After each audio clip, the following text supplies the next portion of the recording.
A warning from the U.S. Defense Secretary that Israel could strike Iran soon. That comes as top Israeli officials insist action should be taken. So, has the countdown to attack Iran begun already? And what would the regional implications be? This is Inside Story.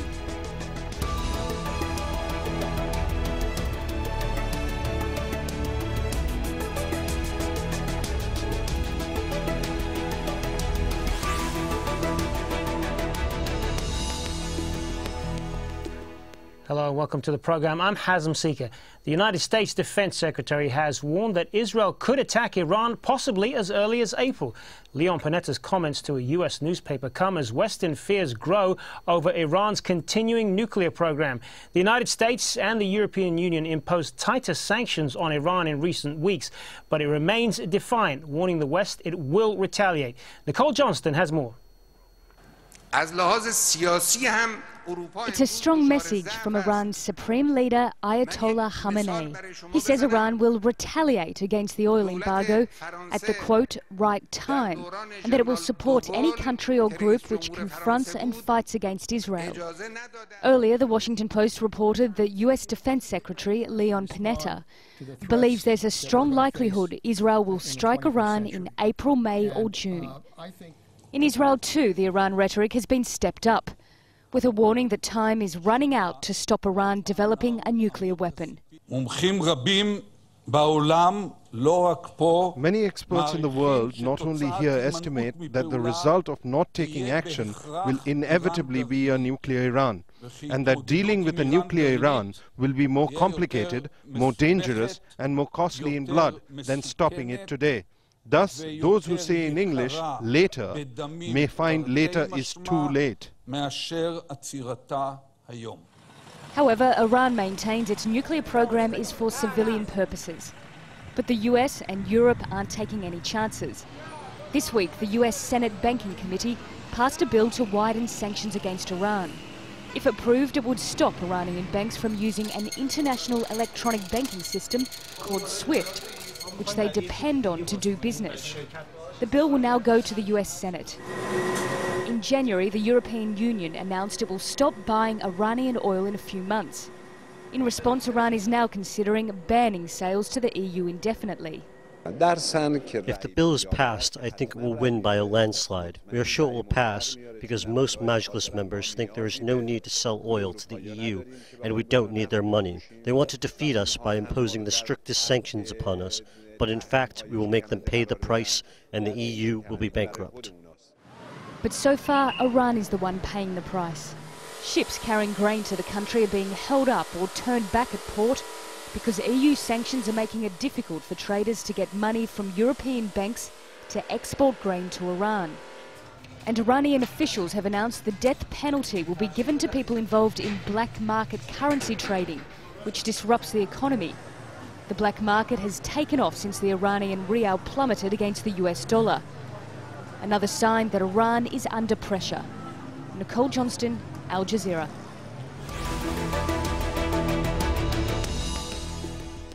So, will Israel attack Iran? Well, for more on this, we're joined by our guests in Jerusalem, Yaakov Katz, a defense analyst and author.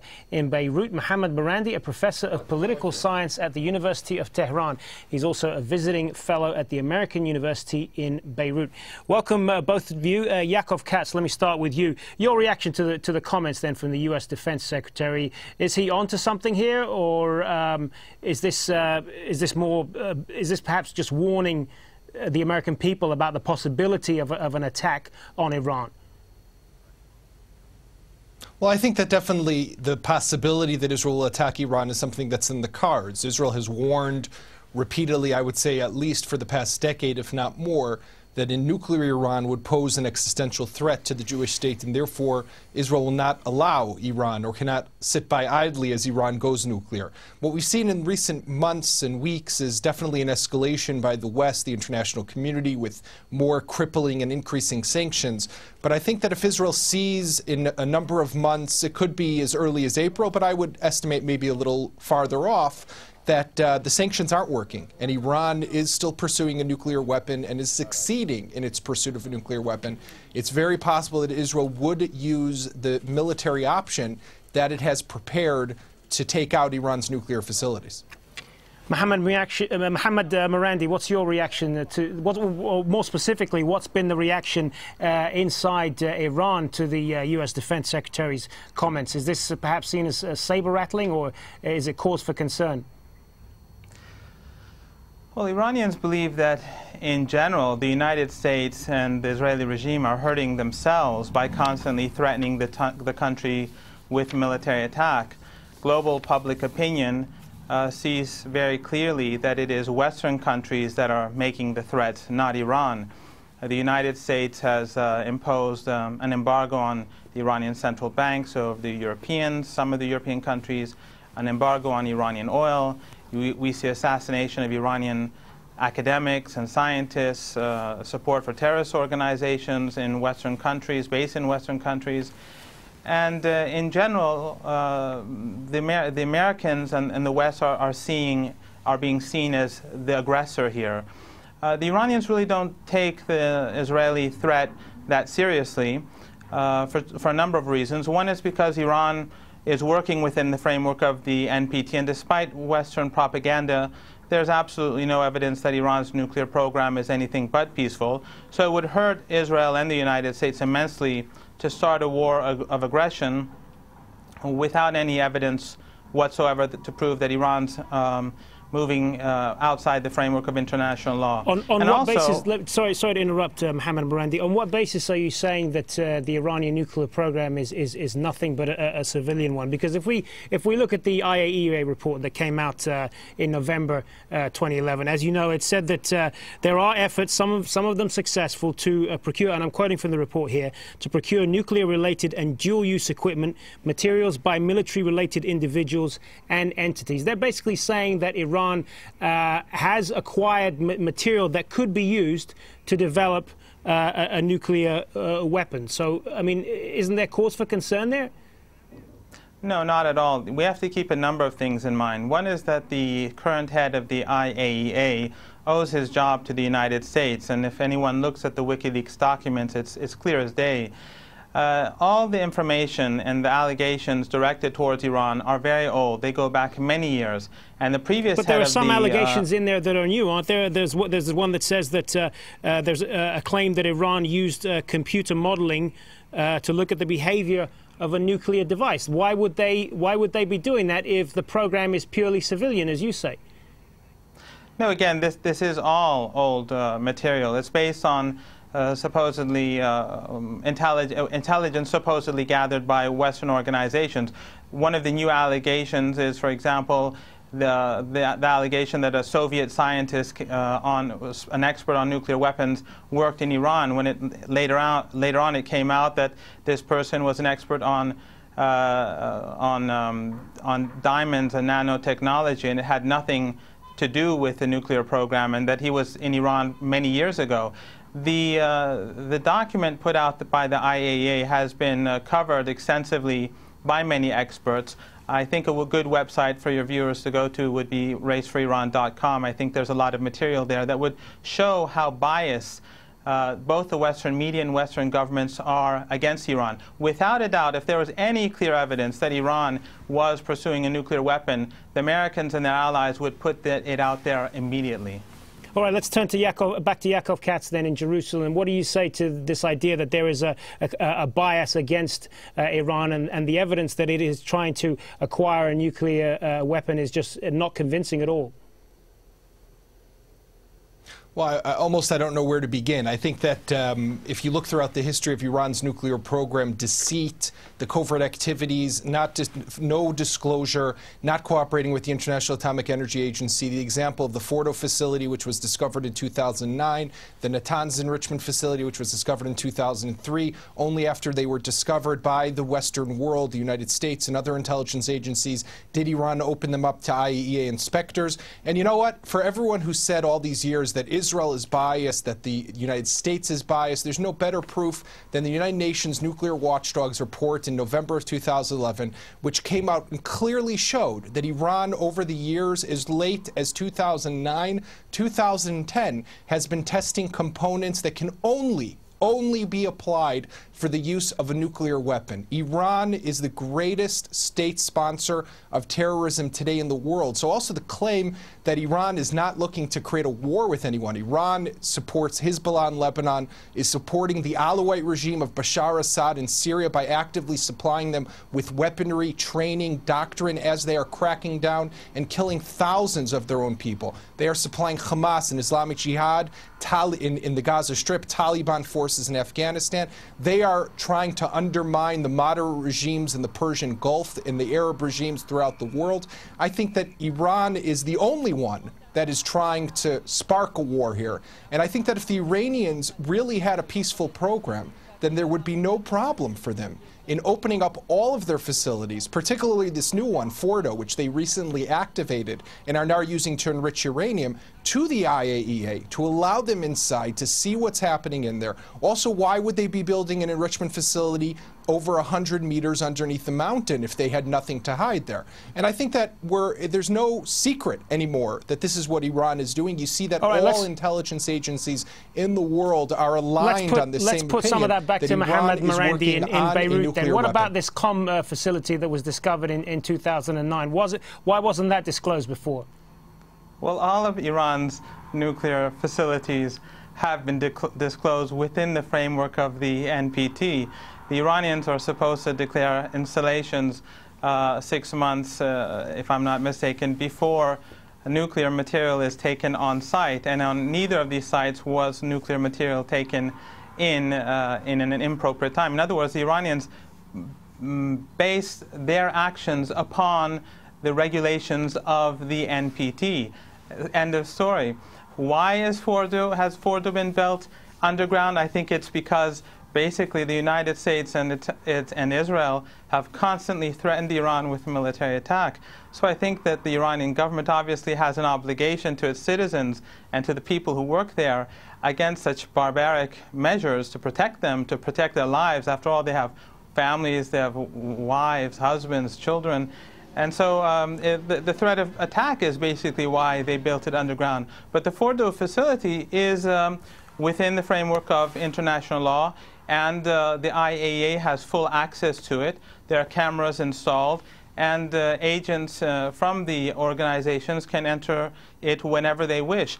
And Fordo is enriching uranium at 20% to produce nuclear fuel for the Tehran experimental reactor, which produces isotopes, medical isotopes for cancer patients. The Iranians actually didn't want to produce uranium at 20%. They wanted to purchase it from abroad, but the Americans prevented it. They wanted to put pressure on Iran, and so the Iranians had to do it themselves. But one other thing, just one sentence, and that is, I think that the only country in the region that actually has nuclear weapons is Israel. Yeah, I want to put that to Yaakov Katz in just a moment, but I also want to ask you, Yaakov Katz, if as you believe, and your government clearly believes, Iran is trying to acquire a nuclear weapon, how can you be sure that if there is a strike that you've even hit the right targets? Well, I think that that's exactly the complication of a strike. But I think that what we also need to look at is the fact that Iran definitely has been dispersing its facilities, fortifying them, as we mentioned, Qom and Natanz, both underground in bunkers. That would make a strike extremely complicated. But from what I hear from the Israeli military and also what we hear from the American military is that a strike would be capable of eliminating some of the key components of the program and some of the key facilities and setting it back by a number of years. But some of the assessments as well are saying that the best that you could do is just delay the program by a few months. Right, but what we have to keep in mind, a nuclear Iran is not just a threat to Israel. This is a country that is undermining regimes around the world and is threatening the entire Western world. They were recently caught to be developing a missile with 10,000-kilometer range that would be capable of encompassing not just the entire European and Europe and Russia and China, but also the United States. Iran has goals to create hegemony throughout the entire world, to spread the Shia throughout the world, and therefore, I think the entire world needs to be be concerned, and therefore they are genuinely concerned with what's happening. All right, well, if we talk then about the concern of developing a nuclear weapon, hold on a second. If we talk then about the concern of a nuclear threat in the region, what about what Mohammad Marandi just said earlier? Iran at the moment, as far as anybody knows, doesn't have a nuclear weapon right now. It is generally acknowledged that Israel does. It has about 100 of them. Isn't that a threat? First of all, I don't know that Israel has nuclear weapons. Israel holds by a policy of ambiguity, doesn't say it doesn't say it doesn't. But what we have to keep in mind is that Israel has no offensive intentions. Israel is not calling to destroy another country. There's one country in the world today which is calling to destroy another country, and that is Iranian President Mahmoud Ahmadinejad calling to wipe the Jewish state, the state of Israel, off the map. And if Iran really cared, if its leadership really cared for its people, why would it be giving $1 billion a year to Hezbollah? Why would it be giving $500 million a year to Hamas and Islamic Jihad? Why would it be providing support for the violent, brutal, aggressive regime of Bashar Assad in Syria, and not giving that to the people who are having to change in their Iranian currency for dollars, who are finding themselves out of work, unbelievable unemployment, runaway inflation inside Tehran and throughout the entire country. And I think that instead of investing in a nuclear program and a nuclear weapon that will only bring them disaster, unfortunately, why aren't they investing inside their own country? And I think that that tells a lot, is very telling of what Iran's true intentions really are. Let's move on then to some of the economic aspects of this, and specifically the sanctions. Now, the Iranian government has been denying the international sanctions are hurting its economy, but many are warning Iran will feel the pinch very soon. The sanctions have led to a shortage of foreign currency, leading the Iranian rial to depreciate. At one point, it devalued to more than 50% against the dollar. And the US and EU embargo on oil imports could also hit its economy hard. Oil sales account for about 80% of its export revenue. In December, the US banned transactions with Iran's central bank. That's led to reports of grain shipments being stalled because suppliers have not been paid. Yaakov Katz, if I could turn back to you on this, and I'll let Mohammad Marandi respond on this as well. The sanctions do seem to be having an effect, don't they? Why the need for a military strike? I agree. Israel would prefer not to have to launch a military strike against Iran. A military strike is not the preferred option. It would lead to a war within the region, could destabilize the entire region. That's not what Israel wanted. If Israel wanted to attack Iran, it had the past 10 years to do so, but that's not what Israel wants to do. Israel prefers a peaceful outcome. The sanctions that are being imposed, if they are crippling sanctions, they are believed to have the ability to get the Iranian regime to understand that on the one hand, it has a dilemma. Either it will lose its power, its regime will not survive, or if it complies with international standards, complies with regulations, allows the IAEA into the Fordo facility, which is not yet allowing, then it will have the ability to potentially reach an agreement with the world and be able to stop its nuclear program without a military strike. Israel prefers that that be the case. Mohammad Marandi, you want to respond to that? Well, there's so much to respond to. First of all, a lot of what he said is, to be very honest, absolute nonsense. Iran is not producing a missile at for 10,000 kilometers. And of course, Iran supports Hamas and Hezbollah because these are forces that have been oppressed. Their people have been oppressed by Israelis. The Israelis have launched perpetual wars against the people of Gaza, against the people of Lebanon, and obviously the Iranians support them. And the Iranian position on Syria is that external players should not get involved in the country, and the country should be moved forward peacefully to a peaceful resolution. The Israelis are obviously the aggressors here. Even the rhetoric used by your guest shows clearly how aggravated and aggressive they are.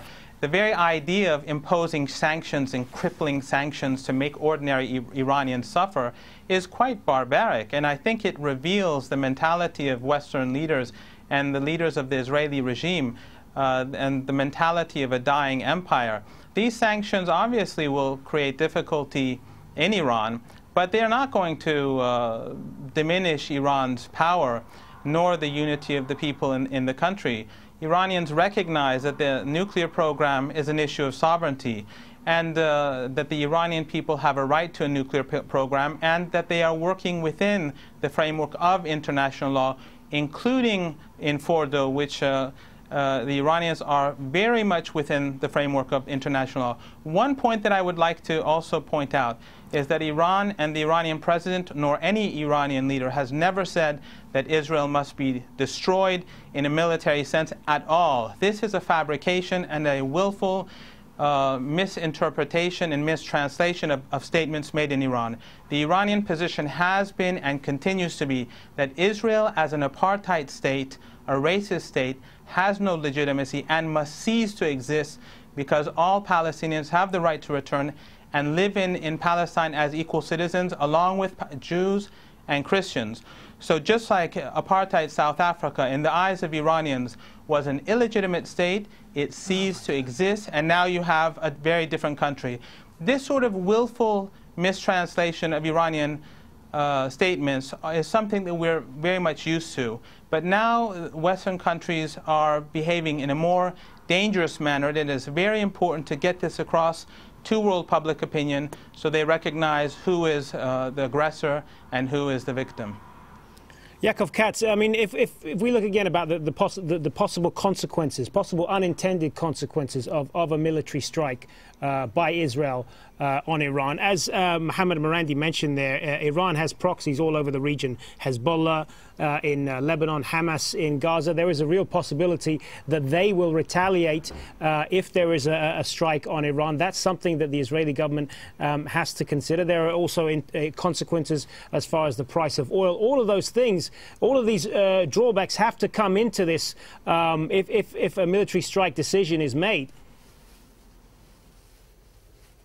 Well, I think so. I think definitely. First of all, I appreciate that the other guest recognizes that his country is the greatest state sponsor of terrorism in the world. I think that's important that the Iranian people understand that. I also think that what we need to realize that the Iranian people aren't happy with the regime. We saw the Green Movement that sprouted up after the elections that were stolen by Ahmadinejad in 2009 and were beaten back down. The Iranian people aren't happy with this regime and would like freedom, and I think that's important.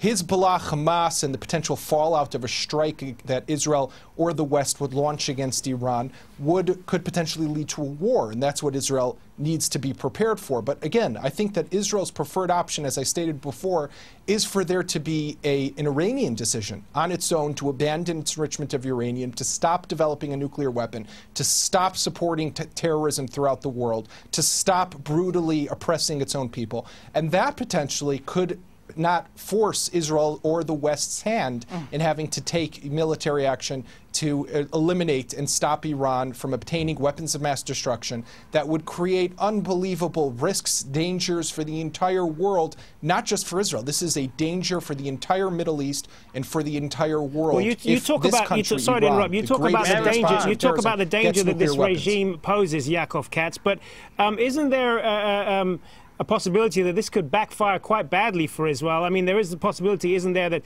you're only prolonging this regime indefinitely with a military strike, that this could force Iran to simply dig in their heels? No, definitely. I think that this is part of the dilemma. There's no question, I think, and it would make sense, like you stated, that if someone were to attack Iran, the people of Iran, which today are not behind their violent, oppressive regime, would likely rally behind Ahmadinejad and Khamenei because their country is under attack. So I think that this is definitely one of the dilemmas, and I think that it's so telling for how long Israel, America, the European countries have waited to crack down with greater sanctions, with the threat of military force, because they want there to be a peaceful resolution. But the problem is that the Iranians have mastered all of the technology. They're at the threshold. They are a decision away from making a nuclear weapon. That's why things are so urgent. All right, just in the time we've got left, I want to give the last word to Mohammad Marandi. Well, this is a very upside-down world. The threats are made by an apartheid regime against Iran. If Iran supports terrorism, yes, Iran supported the African National Congress in South Africa when the United States and the Europeans were supporting the apartheid regime, and they consider these organizations terrorist organizations. No, the Iranians support the people, and the people in Iran support the Islamic Republic. All the polls have indicated this.